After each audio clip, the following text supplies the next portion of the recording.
Call the meeting to order. Please stand and join us for the Pledge of Allegiance. I pledge allegiance to the flag of the United States of America and to the republic for which it stands, one nation, under God, indivisible, with liberty and justice for all.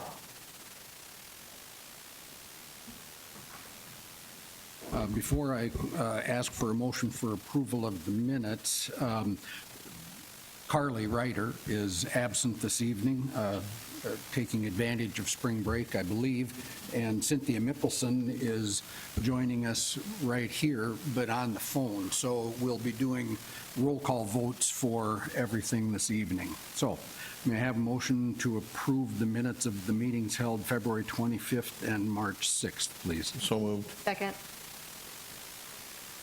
All those in favor, Tulkey? Aye.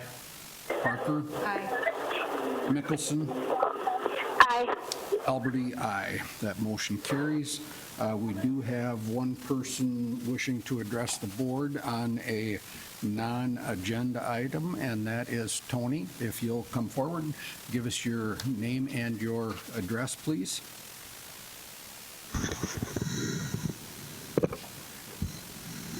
There we go.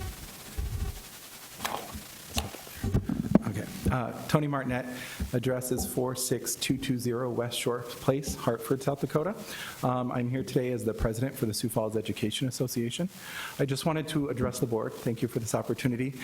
Just to kind of give an update on some of the stuff the association's been trying to do to help advocate for education within Sioux Falls. Now, many of you may have hopefully read in the Argus Leader last week, we donated 6 little free libraries to schools here in Sioux Falls. We have 4 more. We're working with some schools to try to get those donated as well. As part of the process in getting the little free library, we also gave them money so that they as schools can decorate those little free libraries, make them their own. We'll go back in the spring, provide all the materials so those can be put on their school properties as well. But what I really wanted to highlight for you is kind of what SFEA does and why this little free library is one of the many projects we try to do to support education in Sioux Falls. So SFEA is about advocating for the best public education for all students. One of the things we did earlier this summer in our leadership group is we adopted a narrative for the association. We felt it was more encompassing than just a simple mission statement of what it is we're trying to accomplish and what our goal is for education. And so a copy of that was presented to you. The 4 pillars of our narrative are that we believe in a system that values every student as a unique individual. We believe student success requires partnerships between the school and the community. We are committed to educators continuously developing and utilizing their professional knowledge. And then we are committed to using the power of our collective voice as an agent for change. So I just want to highlight for you some of the things that have been driven by this new narrative. We recently did a documentary screening of Paper Tigers. It's a documentary that looks at a school in Walla Walla, Washington that's a community-based school. That it's actually Lincoln Alternative High School is the name of it. It's a school that addresses all the physical, emotional, social, and psychological needs of students and the success they're having in order to create some conversation.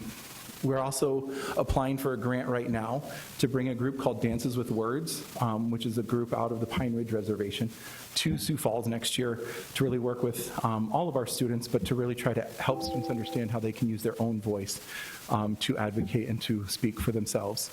As far as partnerships with school and community, as SFEA president, I worked with the Vote Yes campaign to help with the bond issue because that was a very important issue for our students and for our district. We have the Little Free Library Project. We're going to be doing a book drive here by the end of this month to raise books for those libraries as well as for schools that need it. We also partnered with the Sioux Falls Education Foundation to do a grant writing workshop. The big goal this year has been utilizing teacher professional development. So through a grant from our National Association, we've done some workshops for our early career educators. Our biggest one has been our Blended Learning Academy. We've had over 40 teachers complete our workshops. They can then purchase graduate credit if they want, but the workshops are free.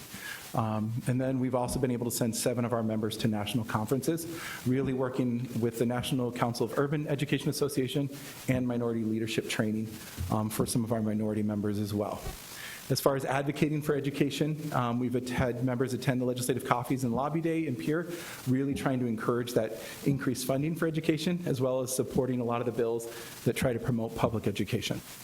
We also have two other groups we have going, our Young Educator Support Group. As many of us know, most early career educators leave the profession within the first 5 years. This group specifically targeting them and trying to encourage them. We're also starting a minority caucus, so we can encourage our diverse members to have more of a voice and more of a say.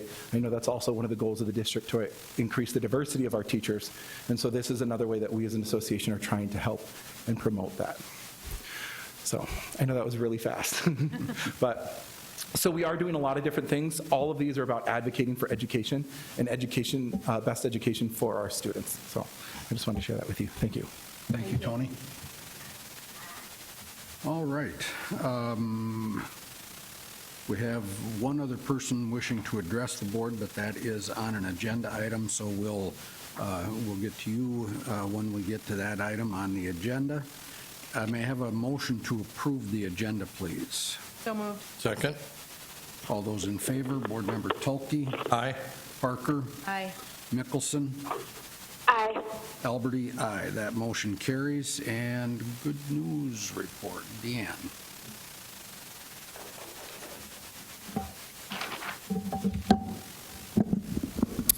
Good evening. During the last meeting, as you'll recall, we heard about some of the student achievements in our fine arts programs. Earlier last week, we also had some very exciting news regarding one of our music teachers who was selected for a high honor as well. The Country Music Association Foundation, that's the real CMA Foundation. They are a national music education nonprofit and the philanthropic arm of the Country Music Association. And they notified us that Roosevelt High School's Robin Starks Holcomb has been chosen as one of 30 music teachers of excellence. The Music Teachers of Excellence program is only in its 4th year, so she joins now a group of 120. Very prestigious honor.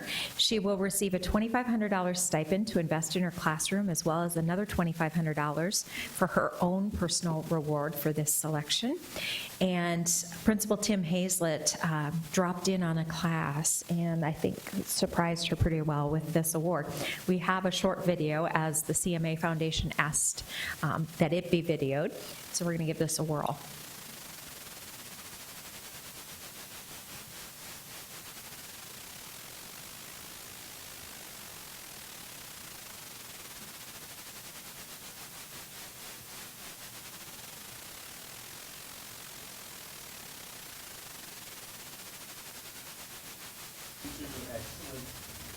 Award, you get to go to Nashville.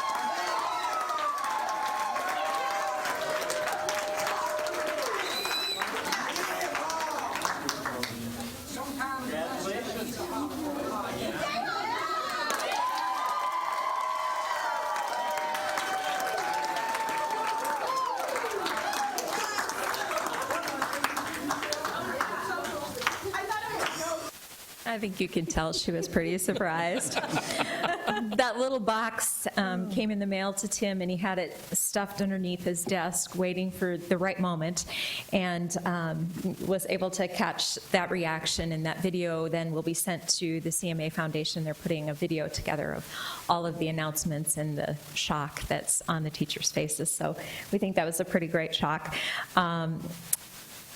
In addition to that, very prestigious honor that Roosevelt High School Show Choir was just performed earlier this month at the National Convention of the American Choral Directors Association in Kansas City. It's a very, you have to try out, and you don't just try out, you try out and try out and try out.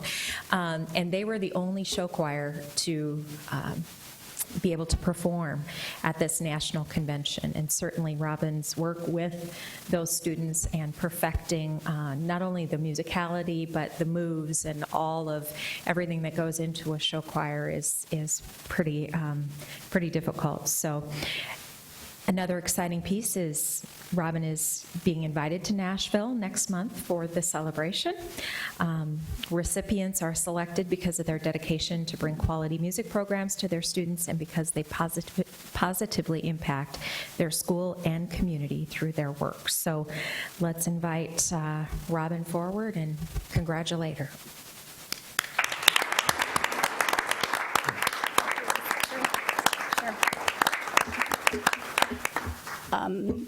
It's pretty hard to render me speechless, and if you notice in the video, I did not say a word.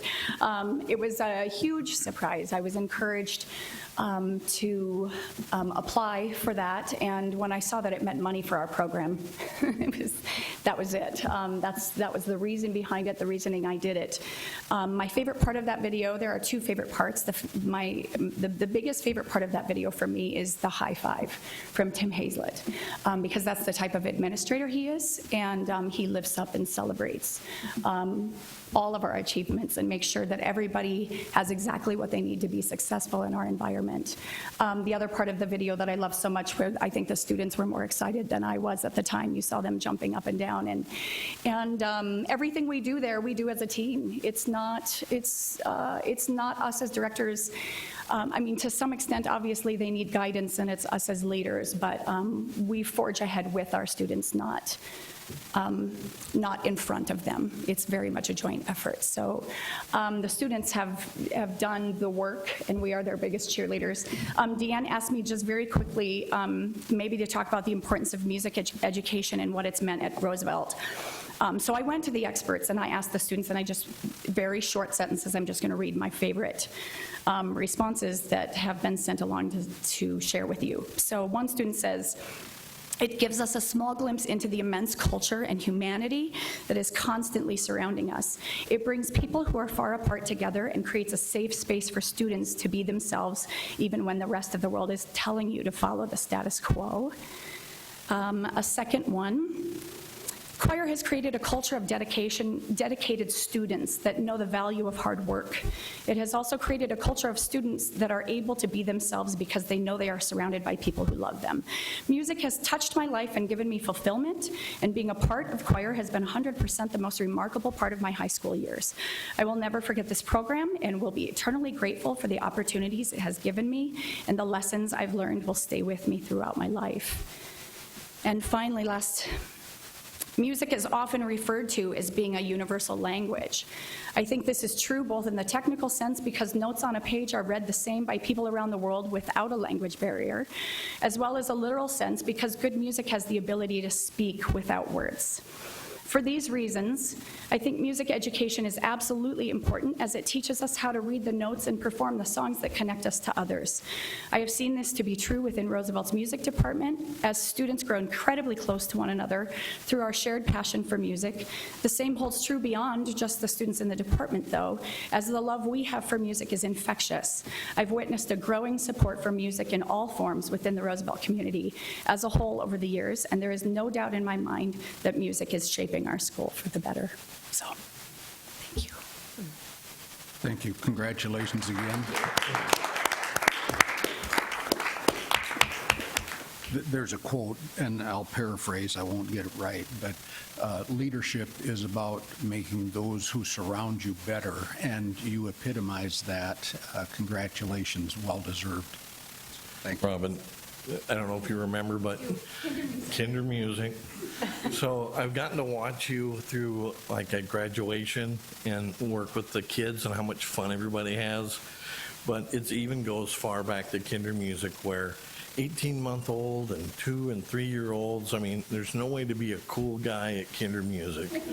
But it touched my girls and all the kids. We all still keep together, and I think that really helps develop a kid's love for music and even helps in education. So thank you.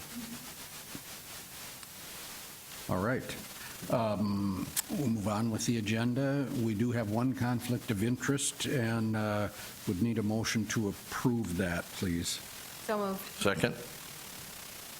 Any discussion? Hearing none, then all those in favor signify by saying aye. Tulkey? Aye. Parker? Aye. Mickelson? Aye. Aye. Alberti, aye. That conflict of interest is approved. Motion to approve the consent agenda, please. So moved. Second.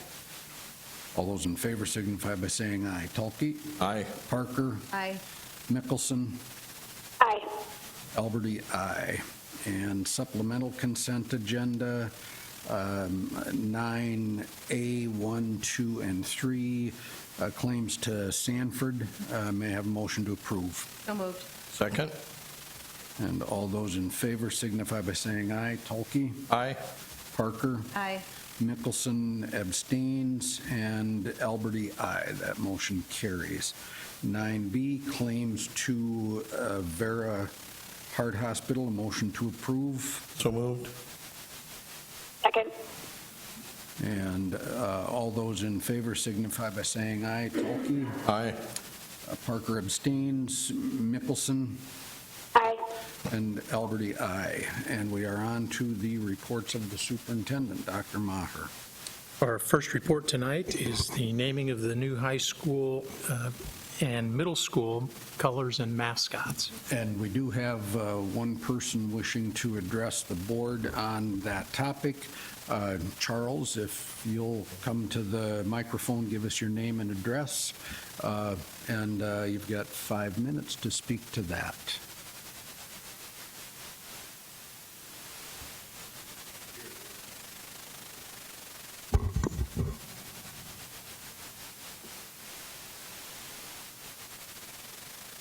Good evening. I'm Charles Kolb, 7104 West 12th Street in Sioux Falls.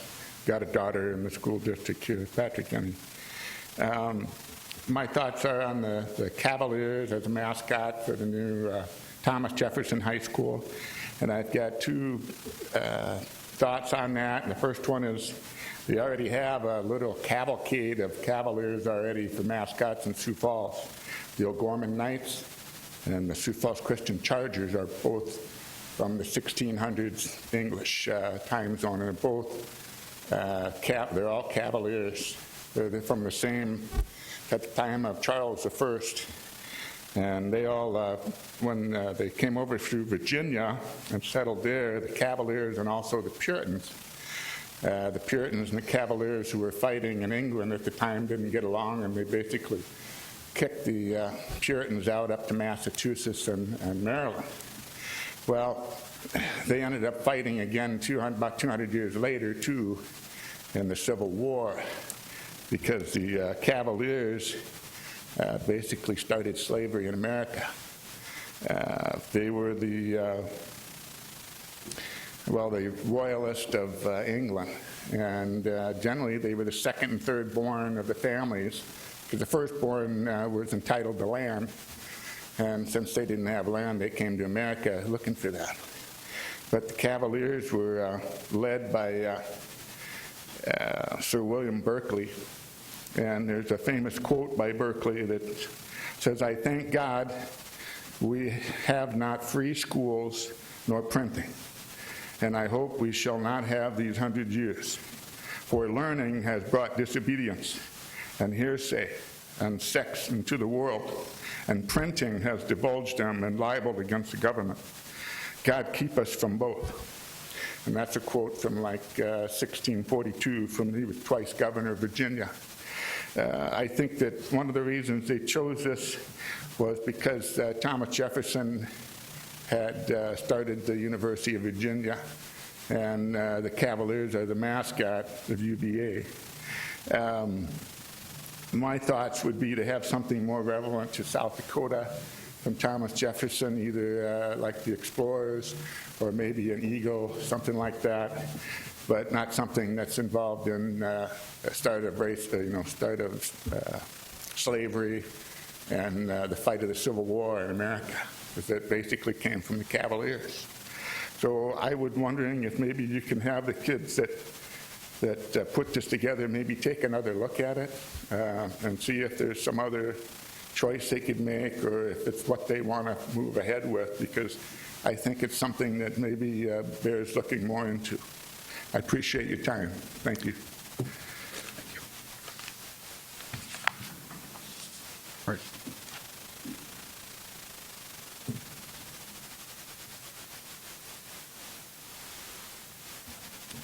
Good evening. On February 26th, we convened a group called the Student Advisory Group.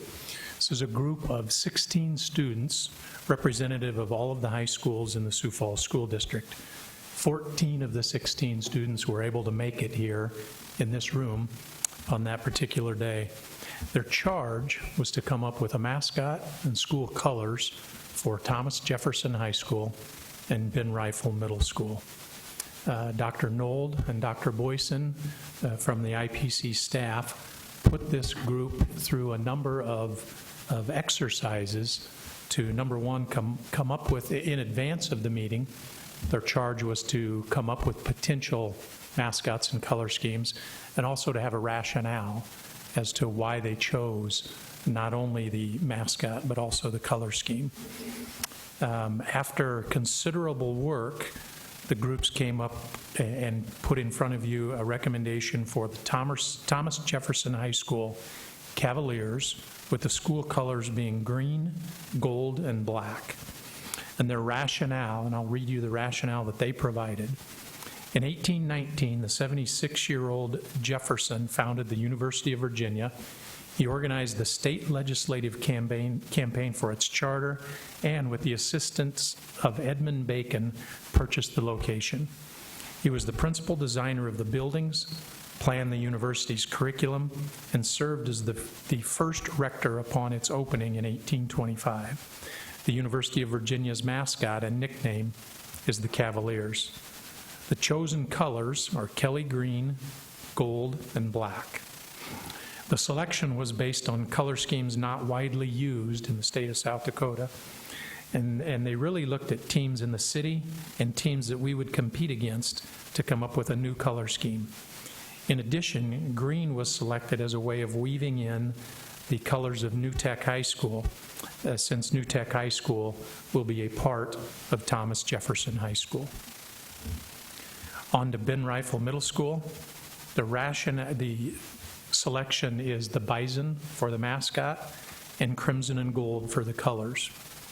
The rationale is that since Ben Rifle was a Lakotan congressman, it seems fit to use some symbols and colors of the Lakotan culture. The bison is a symbol prominent in our state. The selected colors are directly from the flag of the Rosebud Sioux tribe. The colors are crimson and gold. I would tell you that the students didn't just pick one selection, they had many selections and went through the exercises of narrowing that large funnel of names down. I've had a couple of people say to me that Explorers would be a good name. I can tell you that is one of the names that was vetted by the students, as well as many other names vetted by the students. And they have, on their behalf, I come to you tonight with the recommendation that you adopt for Thomas Jefferson High School as a mascot, the Cavaliers, and as a color scheme, Kelly green, gold, and black. And for Ben Rifle Middle School, as a mascot, the bison, and as a color scheme, crimson and gold. I ask the board to accept the recommendation of the Superintendent Advisory Committee and adopt the mascots and colors as presented. Stand by for any questions. Questions for Dr. Maher? Just clarification, you kind of touched on this a little bit, but the students had gone to their student bodies previous to this meeting in February. So it wasn't just them coming together and researching and making these decisions. They had kind of gone out and gotten suggestions from their student bodies and bringing them forth. Well, I don't want to overstate that, so I don't know the degree to which that was done. I can tell you a couple of weeks prior to their meeting, information was sent to them on what would happen at this meeting. I know several of the students reached out to peers. I don't know To what extent? I don't know to what extent that happened, but there was a good deal of participation by the students and a good deal of conversation and discussion on February 26th. But there was a good deal of work that was done prior to February 26th on their behalf as well. Thanks. Thank you. I noticed that you pronounced bison two different ways that universally accepted, except for in North Dakota. Isn't that pronounced bison? Oh, well, I've never lived in North Dakota, so I'm not extremely well-versed on North Dakotan culture. But bison was the name that did come up. B-I-S-O-N was the spelling. Okay, all right, thank you. Could I get a motion and a second? So moved. Second. Further discussion? I mean, I think the kids put tremendous thought into these selections, so I trust in the work that they've done, and I think we'd be remiss not to accept their recommendations. It was a pleasure to watch the kids work. It was also Dr. Boyce and Dr. Knoll did a tremendous job of working the exercise with the students. And Casey Miley, our district director of activities, did a super job with the information in advance of the meeting for the students. We charge those kids with coming up with a name and a rationale, and I accept what they've come up with. I think we'd be remiss in negating anything that they came up with. I think it's also more than fair to say that the conversations about Thomas Jefferson, everything that was culturally acceptable and the norm for the 1700s was taken into consideration on all of these decisions, and to move forward, I believe this is more than appropriate based on all of the conversation and research that's been done. So, good work. So, any further discussion? Hearing none, we have a motion and a second. We'll do roll call vote again. Tulkey? Aye. Parker? Aye. Mickelson? Aye. Alberti, aye. That motion carries. And we are on to the legislative update. The second report of this evening is the legislative update. As you know, we're getting closer to the end of that season, if you will. And here to give you an update is Mr. Veek. Thank you, Dr. Maher. As we talked about last time, we had 8 key bills that we tracked.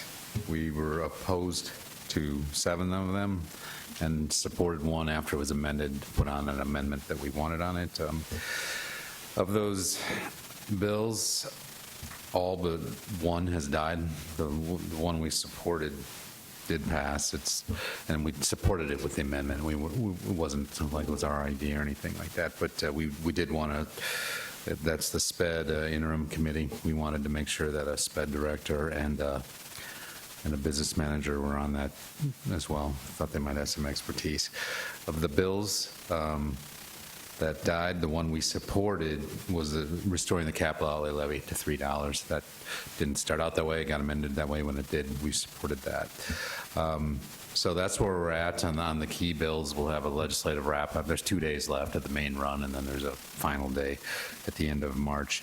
So we'll have a legislative wrap-up next time. We'll go through this in a little more detail. I'd just say it sounds like, and I was kind of in a meeting right up till the board meeting, but it sounds like the 2.5% is still on track. There was a push to take the 2.3, which was the index factor, and then add the 0.7, which was one time last year, which the index factor should have been 1.7. It was funded at 1 last year, so it was funded at 1 and then ongoing, and then 0.7 one time. So the idea was to take the 2.3, add 0.7 to it, and make it a 3 ongoing, so that the formula had been fully funded over its first 3 years. That doesn't look like that will happen, at least according to what I'd read today, but it does look like the 2.5 is supported in both houses. So that's my report. I'd ask that you approve it. Thank you. Any questions for Business Manager Veek? If not, may I have a motion to approve the legislative update? So moved. Second? Discussion? Thanks for keeping on top of all the activity for us. All right, we'll do, again, roll call vote. Tulkey? Aye. Parker? Aye. Mickelson? Aye. Alberti, aye, and that motion carries. And we are on to the item 11, which is policy. Yeah, we have 5 policies up tonight for review, revise. They'd been part of our ongoing review of all of our policies, and no significant changes were made, so we recommend review, revise. I'll go through each one. JLF and its accompanying regulation, reporting child abuse, child protection, no changes. KBAA, public records, no changes. KLC and its accompanying regulation, relations with social service agencies investigating child abuse, no changes. KLG and its accompanying regulation, relations with law enforcement authorities. We just put in something that recognized an MOU between Sioux Falls Police Department and the School Resource Officer Program. And policy LD, on-campus recruitment by colleges, universities, and the military, no changes. So I move to acknowledge the review revision of these 5 policies. Second. All right, any discussion? Hearing none, again, roll call vote. Tulkey? Aye. Parker? Aye. Mickelson? Aye. Alberti, aye, and that carries. And we are on to appointment of members of the school board to the Board of Equalization. Do you You just have that in front of you. I would just Okay. take a motion. Can I get a motion to approve the board member appointment to the Board of Equalization? So moved. Second. Any discussion? All right, we'll do roll call. All those in favor would signify by saying aye. Tulkey? Aye. Parker? Aye. Mickelson? Aye. Alberti, aye. That motion carries. And we are to the end of the agenda.